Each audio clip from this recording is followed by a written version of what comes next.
गेल्या 3 महिन्यांपासून मराठा आरक्षणाच्या आंदोलनाची मशाल मनोज जरांगे पाटील यांनी पेटवली आहे.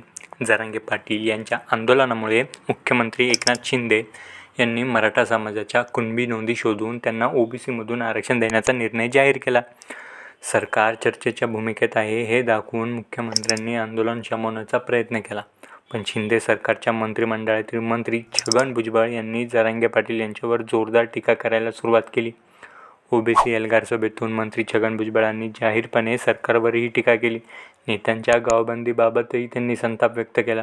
त्याचबरोबर तुम्ही जर पक्षपातीपणा केला तर ओबीसीही गप्प बसणार नाही असं जाहीर आव्हान दिलं. यामागे मतांचं काय राजकारण आहे? या अंतर्गत सत्ता संघर्षाचा भाग आहे का? मुख्यमंत्री एकनाथ शिंदेंना आव्हान देण्याचा प्रयत्न भुजबळांकडून केला जात आहे. भुजबळांच्या वक्तव्यांचा फायदा भाजपला होत आहे का? सत्तेत राहून अशी वक्तव्य करण्यासाठी भुजबळांना कोणाचं पाठबळ आहे? या अनेक प्रश्नाची उत्तर शोधण्याचा प्रयत्न आपण या व्हिडिओमधून करूया. स्वागत आहे तुमचं मराठी क्रांती या चॅनलवर. मराठा आरक्षणावर 2 महिन्यात तोडगा काढू या अटीवर मनोज जरांगेचं उपोषण सोडवण्यात मुख्यमंत्र्यांना यश आलं. जरांगे यांच्या आंदोलनामुळे राज्यात मराठा आरक्षणाबाबत वातावरण पुन्हा एकदा ढवळून निघालं. मराठ्यांना ओबीसीमधून सरसकट आरक्षण नको म्हणून ओबीसींचंही आंदोलन सुरू होतं. पण त्या आंदोलनाला चेहरा नव्हता. मराठा आंदोलन इतकं त्यांच्याकडे लक्ष वेधलं गेलं नव्हतं. मनोज जरांगे पुढे सरकार नमतं घेत असताना छगन भुजबळ यांनी जरांगेवर जोरदार टीका करायला सुरुवात केली. जालन्यातल्या ओबीसी एल्गार सभेच्या भुजबळांनी जरांगे यांच्यासह सरकारवर तोफ डागली. नेत्यांच्या गावबंदीवरून कायदा सुव्यवस्थेच्या प्रश्नावर त्यांनी संताप व्यक्त केला. त्याचबरोबर ते म्हणाले, पक्षपातीपणा कराल तर ओबीसी गप्प बसणार नाही. हा पक्षपातीपणा कोण करतंय?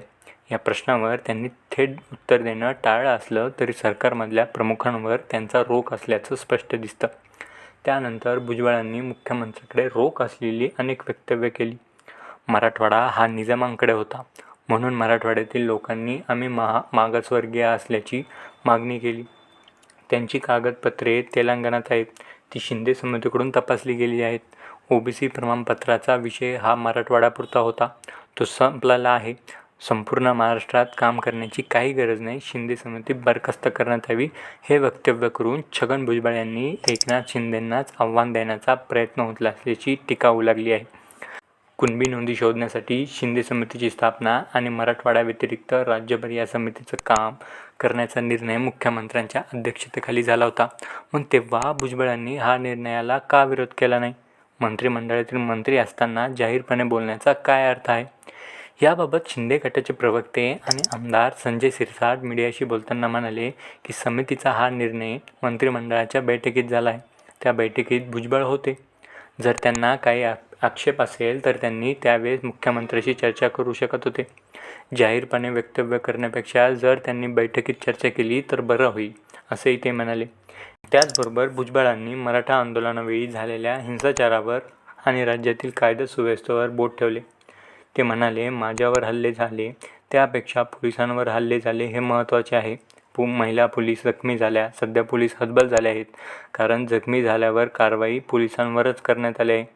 बीडमध्ये पोलिसांवर हल्ला कसा झाला हे तपासण्याची गरज आहे. जनतेपुढे पोलिसांची पहिली बाजू आलीच नाही. त्याला पोलीस अधीक्षक आणि गृहमंत्री जबाबदार आहे. भुजबळांच्या या वक्तव्यानंतर त्यांनी एक प्रकारे देवेंद्र फडणवीस यांची अप्रत्यक्ष बाजू घेतल्याचं बोललं गेलं. दुसरीकडे ओबीसी एल्गार सभेत भाजपचे नेते भुजबळांच्या भूमिकेला पाठिंबा देताना दिसले. हा एकनाथ शिंदे आणि देवेंद्र फडणवीस यांच्यातला संघर्ष दिसत आहे. मनोज जरांगे पाटील यांचं उपोषण मागे घेण्यामागे एकनाथ शिंदेंनी महत्त्वाची भूमिका बजावली. शिंदे यांनी या आंदोलनादरम्यान मराठा कार्ड खेळलं असं म्हटलं तरी वावगं ठरणार नाही. आझाद मैदानावरच्या शिंदेच्या सभेत मी मराठा आहे, मराठ्यांवर अन्याय होऊ देणार नाही असं त्यांनी जाहीरपणे म्हटलं होतं. तर दुसरीकडे भाजपकडून त्यांनी ओबीसी मतदार राखण्याचे प्रयत्न सुरू आहेत. जे स्वतः फडणवीसांना बोलता येत नाही ते भुजबळांच्या माध्यमातून बोललं जात आहे हेही स्पष्ट दिसत आहे. राज्यात मराठा आंदोलन पेटलं असताना सरकार विरोधात जाऊन ओबीसींचा आवाज बनण्याचं काम छगन भुजबळ करतायत हे नाकारता येणार नाही. छगन भुजबळ हे पूर्वीपासून ओबीसी नेते म्हणून त्यांची भूमिका मांडतात. समता परिषदेच्या माध्यमातून ओबीसी मतदारांना आपल्याकडे वळवण्याचा त्यांनी प्रयत्न केला आहे. भाजपबद्दल बोलायचं झालं तर भाजपला शेठजी, भटजींचा पक्ष किंवा उच्चवर्णीयांचा पाठिंबा असलेला पक्ष म्हणून संबोधलं जात होतं. पण 2014 नंतरच्या निवडणुकीत हे चित्र पालटलं. Centre for the study of developing society या संस्थेने 2023मध्ये केलेल्या सर्वेक्षणात असं पुढं आलं आहे की 2014च्या निवडणुकीत ओबीसी मतांपैकी सर्वाधिक 34% मतं भाजपने घेतली, तर काँग्रेसला 15% ओबीसी मतदान झालं होतं. 2019 साली भाजपला ओबीसी प्रवर्गातून 44% मतदान मिळालं. प्रादेशिक पक्षांना होणारं हे मतदान भाजपकडे आकर्षित झाल्याचं या अहवालात म्हटलं आहे. गेल्या काही वर्षापासून ओबीसी मतदार भाजपकडे आल्याचं अनेक भाजप नेत्यांचं म्हणणं आहे. त्यासाठी ओबीसींची सहानुभूती मिळवणं ही भाजपची गरज आहे. पण मराठा विरुद्ध ओबीसी सत्ता संघर्षाचा भाजपला फायदा होणार का? तर मराठा आणि ओबीसी सत्ता संघर्ष सुरू झाला आहे. ओबीसी मतदारांचं भाजपकडं झुकतं माप राहिलेलं आहे. त्या मतदाराची सहानुभूती मिळवण्याचा प्रयत्न भाजप करताना दिसत आहे. पण या संघर्षाचा फायदा होण्यापेक्षा तोटा होण्याची शक्यता जास्त आहे. हा विषय सत्ताधाऱ्यांनी सोडवला पाहिजे. सत्तेतला मोठा पक्ष भाजप आहे. हा प्रश्न सोडवण्याव्यतिरिक्त याबाबत भाजप राजकारण करत आहे हे लोकांसमोर आहे. कदाचित हे भाजपच्या लक्षात आल्यामुळे भाजपाला एक गट समतोल साधण्यासाठी मराठा समाजाची बाजू घेण्याचा प्रयत्न करत आहे. भाजपचे ज्येष्ठ मंत्री राधाकृष्ण विखे पाटील यांनी भुजबळांनी राजीनामा देऊन भूमिका मांडावी असं मत व्यक्त केलं. विखे पाटील म्हणाले की ओबीसींबाबत भूमिका मांडायची असेल तर भुजबळांनी राजीनामा दिला पाहिजे, अन्यथा मुख्यमंत्र्यांनी त्यांच्यासोबत वेगळा विचार करण्याची भूमिका घेतली पाहिजे. जर बघितलं तर वर्षानुवर्षे अजित पवार आणि राष्ट्रवादी यांचा मतदार मराठा राहिला आहे. भुजबळांकडून ओबीसी संदर्भात जी भूमिका काही दिवसांपासून मांडली जात आहे त्याबाबत राष्ट्रवादीचे अजित पवार गटाचे नेते शांत आहे. प्रदेशाध्यक्ष सुनील तटकरे यांनी छगन भुजबळ यांची भूमिका व्यक्तिगत असल्याचं म्हटलं आहे. अजित पवार यांनी अद्याप कोणतीही भूमिका स्पष्ट केलेली नाही. त्यामुळे अजित पवार हे भुजबळांच्या भूमिकेशी सहमत नसतील का? याबाबत जर विचार केला तर ओबीसी आंदोलनाच्या माध्यमातून ते स्वतःची नव्याने प्रतिमा निर्माण करू लागले आहेत. त्याचबरोबर ओबीसींची बाजू घेऊन भाजपचा मतदार राखण्याचा हा प्रयत्न सुरू आहे.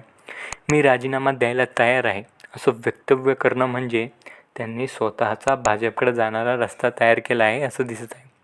कारण राष्ट्रवादीत असताना भुजबळांचं अजित पवारांशी फारसं कधी पटलं नाही. पक्षवेगळी भूमिका घेण्यासाठी त्यांनी अजित पवारांचा वापर केला आणि त्यानंतर आता अजित पवारांना डावलून ते पुढची पावलं उचलताना दिसत आहे. याचं कारण राष्ट्रवादी आणि अजित पवार यांना वर्षानुवर्षे मराठा मतांचा फायदा झाला आहे. भुजबळांच्या या वक्तव्यामुळे मराठा मतदार नाराज होऊन अजित पवारांना त्याचा फटका बसू शकतो. म्हणून कदाचित अजित पवार शांत असावेत.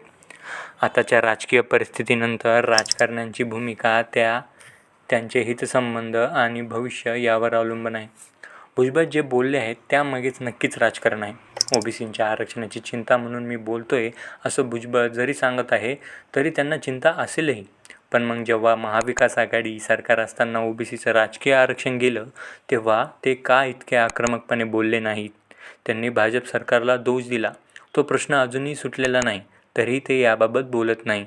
ते आत्ताच इतक्या आक्रमकपणे का बोलतायत? सरकारविरुद्धही बोलतायत. ते ज्या पक्षाचे आहे त्या गटाचे प्रमुख अजित पवार याबाबत काहीच बोलत नाही. मग अजित पवारांचा याला पाठिंबा आहे का? की भुजबळ त्यांचं ऐकत नाही? असे अनेक प्रश्न आहेत.